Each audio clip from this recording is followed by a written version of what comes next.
इन 5 लोगों को भूलकर भी घर से खाली हाथ न जाने दे, जीवन भर दुर्भाग्य पीछा नहीं छोड़ेगा। धर्म चाहे कोई भी हो, हिंदू, सिख, ईसाई, मुस्लिम, प्रत्येक धर्म में दान करने की परंपरा प्रचलित है। कहा जाता है, प्रत्येक धर्म ग्रंथ में लिखा है कि दान करने से हमारे पाप तो नष्ट हो जाते हैं, साथ ही साथ हमें अच्छे फल प्राप्त होते हैं। मगर फिर भी कुछ ऐसे लोग होते हैं जो ये सब कुछ जानते हुए भी अपने द्वार पर आए लोगों को खाली हाथ लौटा देते हैं। इससे वो न केवल इन्हें अपने घर से भेजते हैं, बल्कि जाने अनजाने में अपने जीवन की खुशियों को भी अपने द्वार से लौटा देते हैं। तो अगर आप जानना चाहते हैं कि किन लोगों को दान करने के लिए कभी मना नहीं करना चाहिए, धार्मिक स्थलों पर दान करने का महत्व तो बहुत समय से है, लेकिन घर के द्वार पर आए भिक्षु को खाली हाथ लौटाना हानिकारक हो सकता है। शास्त्रों के अनुसार किन्हीं 4 लोगों को अगर खाली हाथ लौटाया जाए तो भाग्य दुर्भाग्य में बदल जाता है। इतना ही नहीं, घर में आने वाली खुशियों में दोष आ जाता है। एक अक्सर ऐसा देखा गया कि दरवाजे या फिर कहीं भीख मांग रहे लोगों को लोग दुत्कार देते हैं या फिर 4 बातें सुना देते हैं। लेकिन धर्म शास्त्र की माने तो आप किसी को दान करें या न करें, लेकिन उसे दुत्काराना बिल्कुल भी सही नहीं होता। मान्यता है कि ऐसा करने से हमारे संचित पुण्य भी नष्ट हो जाते हैं। इसलिए धर्म शास्त्रों के अनुसार कभी भी अपने दरवाजे से किसी मांगने वाले को खाली हाथ न लौटाएं। यथाशक्ति जो भी हो सके वह दान करें। यदि नहीं कर सकते हैं तो कभी भी दुत्कारे नहीं। अगर घर या कार्यस्थल पर किन्नर आकर आपसे कुछ मांगे तो उन्हें कभी खाली हाथ नहीं जाने दे। मान्यता है कि किन्नरों को दान करने से कुंडली में बुध ग्रह मजबूत होता है, साथ ही घर में सुख समृद्धि का वास भी होता है। बता दें, किन्नरों को हरे रंग की वस्तु दान देने से बहुत ही लाभ प्राप्त होता है। ज्योतिष शास्त्र के अनुसार किन्नरों को बुध ग्रह का प्रतीक माना गया है। यही नहीं, उनके साथ किया गया व्यवहार हमारे जीवन पर गहरा प्रभाव भी डालता है। इसलिए भूलकर भी कभी किन्नरों का अपमान नहीं करना चाहिए। यदि आप उन्हें दान नहीं देना चाहते तो न दें, लेकिन उन्हें अपशब्द भी न कहें। हालांकि धार्मिक मान्यता यह भी है कि अगर किन्नरों को हरे रंग के वस्त्र या फिर हरे रंग की कोई भी वस्तु दान की जाए तो यह अत्यंत ही शुभ होता है। ऐसा करने से जीवन में सुख समृद्धि आती है। लेकिन इनका अपमान करने से बुध ग्रह खराब होता है और कई तरह की मानसिक और शारीरिक दिक्कतों को सामना करना पड़ सकता है। कोई लाचार व्यक्ति मदद के लिए आपके घर के द्वार पर आए तो उसकी मदद जरूर करें।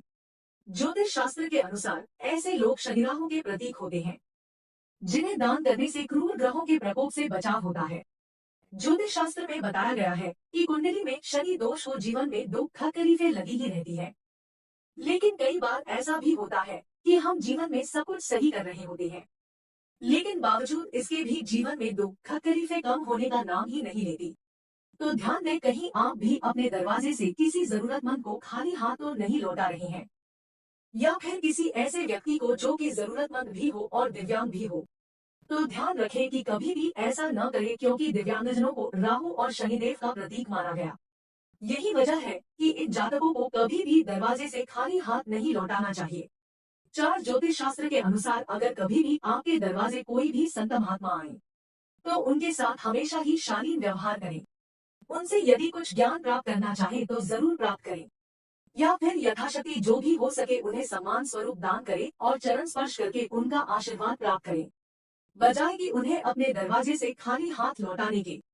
मान्यता है कि अगर किसी के दरवाजे से कोई भी संत महात्मा खाली हाथ जाते हैं तो उनके जीवन में सिवाय दुख तकलीफों के कुछ भी हाथ नहीं आता। इसलिए संत महात्मा को कभी भी खाली हाथ न लौटाएं। 5 वास्तु शास्त्र के अनुसार हमें कभी भी शाम के समय रुपए पैसे का लेन देन नहीं करना चाहिए। सूर्यास्त के बाद न तो किसी को उधार रुपया दे और न ही किसी से कर्ज ले। ऐसा कहते हैं कि सूर्यास्त के बाद किसी को उधार पैसे देने से वो कभी वापस नहीं मिलते हैं। इस घड़ी में लिए हुए कर्ज का भार भी कभी नहीं उतरता है। ऐसा कहा जाता है कि तुलसी के अंदर माता लक्ष्मी का वास होता है, इसलिए शाम के वक्त भूलकर भी तुलसी के पत्ते नहीं तोड़ने चाहिए। ऐसा करने से भगवान विष्णु रुष्ट होते हैं। शाम के वक्त तुलसी के पत्ते तोड़ने से रोग और आर्थिक तंगी जैसी समस्याएं इंसान को घेरती है। शाम के वक्त तुलसी को छूने की बजाय उसके सामने घी का दीपक प्रज्वलित करे। वास्तु शास्त्र के अनुसार सूर्यास्त के बाद घर में भूलकर भी झाड़ू नहीं लगानी चाहिए। शाम के समय घर में झाड़ू लगाने से माता लक्ष्मी नाराज हो जाती है, जिसका असर इंसान की आर्थिक स्थिति पर पड़ता है। अगर किसी कारणवश आपको घर में झाड़ू लगानी पड़े तो इससे समेटा हुआ कचरा घर से बाहर न फेंके। इसे एक तरफ इकट्ठा कर दे और अगले दिन सूर्योदय के बाद ही घर से बाहर निकाले। शाम के समय घर का मुख्य द्वार थोड़ी देर के लिए खुला रखें। ऐसा कहते हैं कि सूर्यास्त के बाद घर के मुख्य द्वार को बंद नहीं रखना चाहिए। ऐसा कहते हैं कि यही वक्त होता है जब माता लक्ष्मी हमारे घर में प्रवेश करती है। इसलिए शाम के समय अगर घर का मुख्य द्वार बंद होगा तो माँ लक्ष्मी प्रवेश नहीं कर पाएंगी। वास्तु शास्त्र के अनुसार सूर्य डूबने के बाद घर में कभी भी लड़ाई झगड़ा नहीं करना चाहिए। इससे माता लक्ष्मी रुष्ट हो जाती है और घर को कंगाली गरीबी घेरने लगती है। अगर शाम के वक्त आपके द्वार पर कोई गरीब आदमी आए तो उसे कभी खाली हाथ न लौटने दे। ऐसे लोगों को अपने सामर्थ्य के अनुसार कुछ न कुछ अवश्य दे। 6 बुजुर्गों के अनुसार सुबह उठते ही अपने इष्ट देव या भगवान का ध्यान करना चाहिए। भूलकर भी किसी गांव व शहर का नाम नहीं लेना चाहिए। ऐसा मानते हैं कि कुछ नाम अनजाने में लिए जाने पर प्रतिकूल फल देते हैं।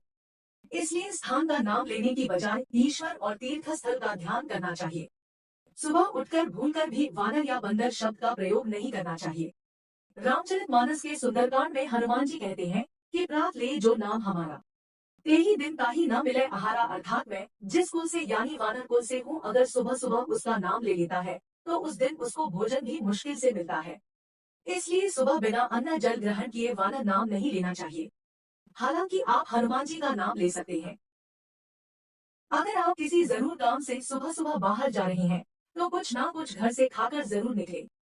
आप दही भी खाकर बाहर निकल सकते हैं। बुजुर्गों का मानना है कि भूखे पेट निकलने से कई बार ऐसा संयोग बन जाते हैं कि पूरे दिन भूखे रह जाना पड़ता है। सुबह शांत चित्त से बिस्तर का त्याग करना चाहिए। एक बार बिस्तर से उठ जाने के बाद फिर नहीं सोना चाहिए, नहीं तो पूरे दिन मन खिन्न रहता है और आलस बना रहता है।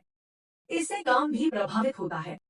इसलिए सुबह प्रसन्न मुद्रा में बिस्तर का त्याग करना चाहिए ताकि पूरा दिन आपका खुशहाल जाए। सुबह सुबह कोई अनजान या मांगने वाला आए तो उसे खाली हाथ घर से ना लौटाएं। उसको कुछ ना कुछ दान में जरूर दें।